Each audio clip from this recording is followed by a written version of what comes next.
പ്രിയപ്പെട്ട പ്രേക്ഷകരെ, ഈ നിമിഷം വരുന്ന വളരെ പ്രധാനപ്പെട്ട വാർത്തയിലേക്കാണ് ആദ്യം ഈ മണിക്കൂറിൽ കടക്കാൻ പോകുന്നത്. യൂത്ത് കോൺഗ്രസിന്റെ മുൻ സംസ്ഥാന അധ്യക്ഷൻ, പാലക്കാട് MLA ഒക്കെ ആയ രാഹുൽ മാങ്കൂട്ടത്തലിന് കൂടുതൽ കുരുക്കുമുറുകയാണ്. ഇപ്പോൾ അതിജീവിത കൃത്യമായി തന്നെ തെളിവ് സഹിതം പരാതി മുഖ്യമന്ത്രി പിണറായി വിജയന് കൈമാറിയിട്ടുണ്ടെന്നതാണ് ഏറ്റവും പ്രധാനപ്പെട്ട, ഞെട്ടിക്കുന്ന ഈ നിമിഷത്തെ വളരെ പ്രധാനപ്പെട്ട വാർത്ത. ഈ കംപ്ലൈന്റ്, ഈ പരാതി, തനിക്ക് കിട്ടിയ പരാതി മുഖ്യമന്ത്രി പിണറായി വിജയൻ ഈ കേസ് അന്വേഷിക്കുന്ന ക്രൈംബ്രാഞ്ച് സംഘത്തിന് കൈമാറും എന്ന വളരെ പ്രധാനപ്പെട്ട ഒരു അപ്ഡേറ്റ് കൂടി നമുക്ക് ലഭിക്കുന്നുണ്ട്.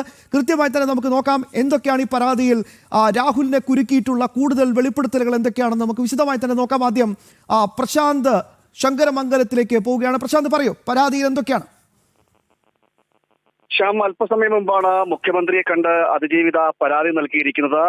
വിശദമായ രീതിയിൽ പരാതിയിൽ നൽകിയിരിക്കുന്നു എന്നാണ് ഇപ്പോൾ നമുക്ക് മനസ്സിലാക്കാൻ കഴിയുന്നത്. പരാതിയുടെ കൂടുതൽ വിവരങ്ങൾ ഇനിയും ലഭ്യമാകേണ്ടിയിരിക്കുന്നു. എന്തായാലും നിലവിൽ ലഭിക്കുന്ന വിവരത്തിന്റെ അടിസ്ഥാനത്തിൽ രാഹുൽ മാങ്കൂട്ടത്തിനെതിരെ അതിജീവിത പരാതി നൽകിയിരിക്കുന്നു, മുഖ്യമന്ത്രിക്ക് പരാതി നൽകിയിരിക്കുന്നു. മുഖ്യമന്ത്രി ഇനി എന്ത് നടപടി ഇതിൽ സ്വീകരിക്കുമെന്നതാണ് അടുത്ത അറിയേണ്ടത്. അതായത് ക്രൈംബ്രാഞ്ചിന് ഇത് പരാതിയുടെ പകർപ്പ് പരാതി കൈമാറും. അങ്ങനെ ക്രൈംബ്രാഞ്ചിന് കൈമാറി കഴിഞ്ഞാൽ വളരെ നിർണായകമായിരിക്കും രാഹുൽ മാങ്കൂട്ടത്തിനെ സംബന്ധിച്ചിടത്തോളം പറയേണ്ടിയിരിക്കുന്നത്. നമുക്കറിയാം, നേരത്തെ തന്നെ ഇതുമായി ബന്ധപ്പെട്ട ചില ഓഡിയോ സന്ദേശങ്ങളടക്കം പുറത്തു വരുന്നൊരു സാഹചര്യം ഉണ്ടായിരുന്നു. എന്നാൽ അതിനെല്ലാം പ്രതിരോധിച്ചുകൊണ്ടായിരുന്നു രാഹുൽ മാങ്കൂട്ടം പോകുന്ന സാഹചര്യം ഉണ്ടായത്. പരാതി വരട്ടെ എന്നതടക്കമുള്ള പരിഹാസ്യപരമായിട്ടുള്ള സമീപനങ്ങളായിരുന്നു രാഹുൽ മാങ്കൂട്ടം സ്വീകരിക്കുമെങ്കിൽ ഇപ്പോൾ പരാതി ലഭിച്ചിരിക്കുന്നു.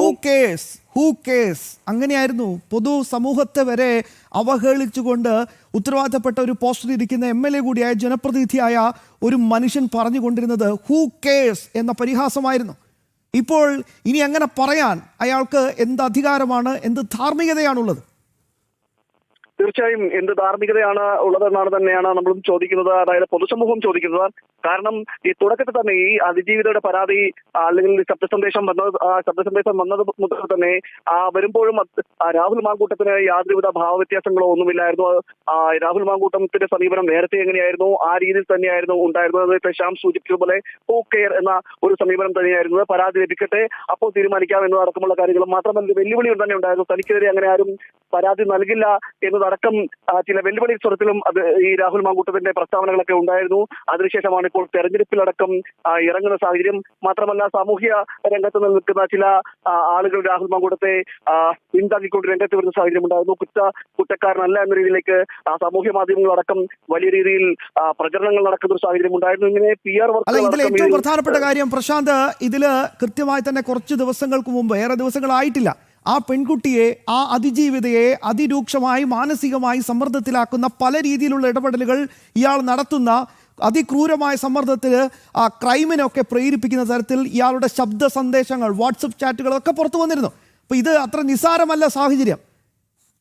തീർച്ചയായും നമുക്ക് അങ്ങനെ നിസ്സാരമായി തള്ളിക്കളയാൻ കഴിയുന്ന ഒന്നല്ല രാഹുൽ മാങ്കൂട്ടത്തിന്റെ സമീപനം എന്ന് പറയുന്നത്. നമുക്കറിയാം, തികഞ്ഞ ഒരു ക്രിമിനൽ പശ്ചാത്തലം അല്ലെങ്കിൽ ക്രിമിനൽ ബുദ്ധി ഇതിനു മുന്നിൽ രാഹുൽ മാങ്കൂട്ടത്തിന്റെ പ്രവർത്തിക്കുന്നുണ്ട്. ആ ക്രിമിനൽ സ്വഭാവം തന്നെയാണ് രാഹുൽ മാങ്കൂട്ടം ഇതിലൂടെ പുറത്തു കാട്ടുകയും ചെയ്യുന്നത്.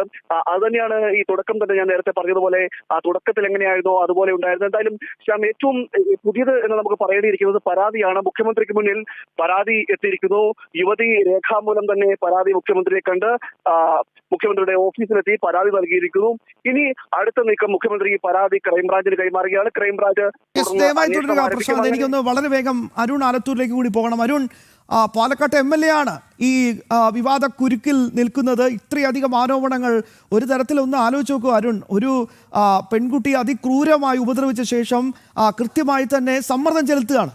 ഇങ്ങനെയൊക്കെ ചെയ്ത ഒരുത്തൻ, അങ്ങനെ തന്നെ വേണം പറയാൻ, നിർണായകമായി തന്നെ അതിജീവിത കൃത്യമായ നിയമ പോരാട്ടത്തിലേക്ക് കടക്കാൻ ധൈര്യപൂർവ്വം മുന്നോട്ട് വന്നിരിക്കുകയാണ്.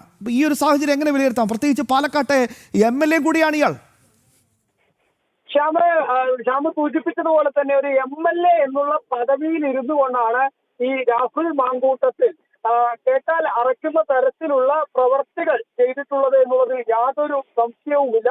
കാരണം നമ്മൾ കഴിഞ്ഞ കുറച്ച് മാസങ്ങളായി നൽകി വരുന്ന വാർത്തകളുമാണ്. കാരണം ഈ ഒന്നോ രണ്ടോ അല്ല, നിരവധി പെൺകുട്ടികളുടെ വളരെ മോശമായ രീതിയിൽ ഇടപെട്ടുകൊണ്ട് വിവാഹ വാഗ്ദാനം നൽകിക്കൊണ്ട് ഒക്കെ പലതരത്തിൽ ശാരീരികമായിട്ടും മറ്റുമൊക്കെ സ്ത്രീകളെ ഉപയോഗിക്കുന്നു. അതിനുശേഷം അവരെ ഒരു ഗർഭിണിയാവാൻ വേണ്ടി നിർബന്ധിക്കുന്നു. ആ ഗർഭിണി ആയതിനു ശേഷം പിന്നീട് ആ അതേ വ്യക്തിയെ തന്നെ ഗർഭചിത്രത്തിന് വേണ്ടി നിർബന്ധിക്കുന്നു, മാനസികമായിട്ട് ഉൾപ്പെടെ പീഡിപ്പിക്കുന്നു. വലിയ മോശമായ പദപ്രയോഗങ്ങളും അവരെ വലിയ ഒരു സ്ട്രെസ്സിലേക്ക് ഈ അതിജീവിതകളെ തള്ളിയിടുന്ന ഒരു സാഹചര്യം. ഇത് നമുക്കറിയാം, ഒരു ജനപ്രതിനിധിക്ക് ചേരാത്ത തരത്തിലുള്ള വളരെ സ്വഭാവ ദൂഷ്യം എന്ന് തന്നെ ഇതിന് നമുക്ക് വിലയിരുത്തേണ്ടി വരും. ഏതായാലും അത്തരത്തിലൊരു സ്വഭാവമുള്ള വ്യക്തി ഈ പൊതുമണ്ഡലത്തിൽ ഇപ്പോഴും MLA എന്ന നിലയിൽ പാലക്കാട് നഗരത്തിൽ ഉൾപ്പെടെ വിലസുന്നു എന്നുള്ളതാണ് കഴിഞ്ഞ കുറച്ച് മാസങ്ങളായിട്ട് കാണുന്ന കാഴ്ച. കാരണം കോൺഗ്രസ് പറഞ്ഞത്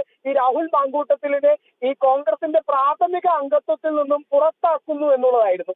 അങ്ങനെ പ്രാഥമിക അംഗത്വത്തിൽ നിന്നും സസ്പെൻഡ് ചെയ്ത രാഹുൽ മാങ്കൂട്ടത്തിൽ പിന്നീട് പാലക്കാട്ടേക്ക് തിരിച്ചെത്തിയപ്പോൾ കണ്ട കാഴ്ചയാണ് നമുക്ക് വളരെ അത്ഭുതപ്പെടുത്തിയത്. കാരണം ഏതെങ്കിലും ഒരു രാഷ്ട്രീയ പാർട്ടിയുടെ ഇത്തരത്തിലുള്ള പ്രാഥമിക അംഗത്വത്തിൽ നിന്നും സസ്പെൻഡ് ചെയ്തിട്ടുള്ള ഒരു വ്യക്തി പിന്നീട് ആ പാർട്ടിയുടെ തന്നെ തെരഞ്ഞെടുപ്പ് യോഗങ്ങളിൽ പങ്കെടുക്കുന്നു.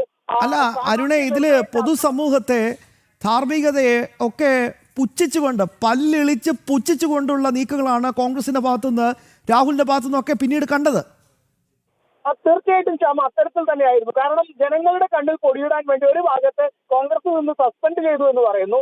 എന്നിട്ട് മറുവശത്താണെങ്കിൽ ഈ രാഹുൽ മാങ്കൂട്ടത്തിൽ കോൺഗ്രസിന്റെ എല്ലാ പരിപാടികളിലും പങ്കെടുക്കുന്നു, സ്ഥാനാർത്ഥി നിർണയ ചർച്ചകളിൽ പങ്കെടുക്കുന്നു. അത്തരത്തിൽ ഈ സ്ഥാനാർത്ഥി നിർണയ ചർച്ചകളിൽ പങ്കെടുക്കുന്ന രാഹുൽ പിന്നീട് സ്ഥാനാർത്ഥികൾക്ക് വേണ്ടി, UDF സ്ഥാനാർത്ഥികൾക്ക് വേണ്ടി വീടുകൾ കയറി ഇറങ്ങി വോട്ടഭ്യർത്ഥിക്കുന്ന കാഴ്ച പോലും കാണുന്നു എന്നുള്ളതായിരുന്നു. ഏതായാലും അത്തരത്തിൽ നിരന്തരം ഈ ഒരു അതിജീവിതകളുടെ ഓഡിയോ സംഭാഷണങ്ങളും വാട്സപ്പ് ചാറ്റുകളും ഒക്കെ പുറത്തു വന്നിട്ട് പോലും കോൺഗ്രസിനകത്ത് ഇത്തരത്തിലൊരു സ്വഭാവ ദൂഷ്യമുള്ള വ്യക്തിയെ സംരക്ഷിക്കുന്നതിന് വേണ്ടി വലിയ രീതിയിലുള്ള ശ്രമങ്ങൾ നടത്തുകയായിരുന്നു. മാത്രമല്ല രാഹുൽ ഏറ്റവും ഒടുവിൽ നടത്തിയ മാധ്യമങ്ങളോട് പ്രതികരിച്ചപ്പോൾ അതിൽ ഏറ്റവും കൂടുതൽ ചോദ്യങ്ങൾ ഉന്നയിച്ചത് നമ്മൾ ജനം TV തന്നെയായിരുന്നു. ആ ചോദ്യങ്ങൾക്കൊന്നും കൃത്യമായ ഉത്തരം പറയാൻ കഴിയാതെ വലിയ രീതിയിൽ രാഹുൽ ബുദ്ധിമുട്ടുന്ന സാഹചര്യമായിരുന്നു ഉണ്ടായിരുന്നത്. കാരണം രാഹുൽ ചെയ്തിട്ടുള്ളത് കൃത്യമായ ഒരു ക്രൈമാണ് എന്നുള്ളത്. അതായത് ഒരു പെൺകുട്ടിയുടെ അനുവാദമില്ലാതെ ആ പെൺകുട്ടിയോട് നിർബന്ധിച്ച് ഗർഭചിത്രം ചെയ്യുന്നു എന്നുള്ളത് ഇന്ത്യൻ നീതിന്യായ വ്യവസ്ഥയിൽ അത് ക്രൈം തന്നെയാണ്. ആ ക്രൈമായിട്ട് പോലും പോലീസ് ഒരു വശത്ത് ഇതിൽ കൂടുതൽ നടപടികളോ മറ്റോ എടുക്കാതിരിക്കുന്നത് ഒരു വശത്തുണ്ട്. അതേസമയം തന്നെ മറുവശത്ത് രാഹുലും താൻ നിയമപരമായുള്ള പോരാട്ടത്തിലാണ്, അല്ലെങ്കിൽ എവിടെയെങ്കിലും പരാതി ഉണ്ടോ, നിരന്തരം രാഹുൽ മാധ്യമങ്ങളോട് ചോദിച്ചുകൊണ്ടിരുന്ന ഒരു ചോദ്യം എന്നുള്ളത് ഇതിൽ ഏതെങ്കിലും തരത്തിലുള്ള പരാതി ഉണ്ടോ എന്നുള്ളതാണ്. ഏതായാലും ഇപ്പോൾ അത്തരത്തിലൊരു പരാതി ഉണ്ടായിരിക്കുന്നു. ആ പരാതി മുഖ്യമന്ത്രിക്ക് തന്നെ നേരിട്ട് നൽകിയിരിക്കുന്നു എന്ന് പറയുമ്പോൾ ഇനി ഇതിൽ കൃത്യമായിട്ട് മറുപടി പറയേണ്ടത് രാഹുൽ മാങ്കൂട്ടത്തിലാണ്. ഇതിൽ കൃത്യമായി മറുപടി പറയേണ്ടത് കോൺഗ്രസ് ആണ്. ഒപ്പം തന്നെ ഈ MLA സ്ഥാനത്ത് ഇത്തരം ഒരു വ്യക്തി കടിച്ചു തൂങ്ങി ഇനിയും തുടരുന്നത് കോൺഗ്രസിനെ സംബന്ധിച്ചിടത്തോളം അവരെ കൂടുതൽ പ്രതിരോധത്തിലാക്കും എന്നുള്ളതിൽ യാതൊരു സംശയവുമില്ല.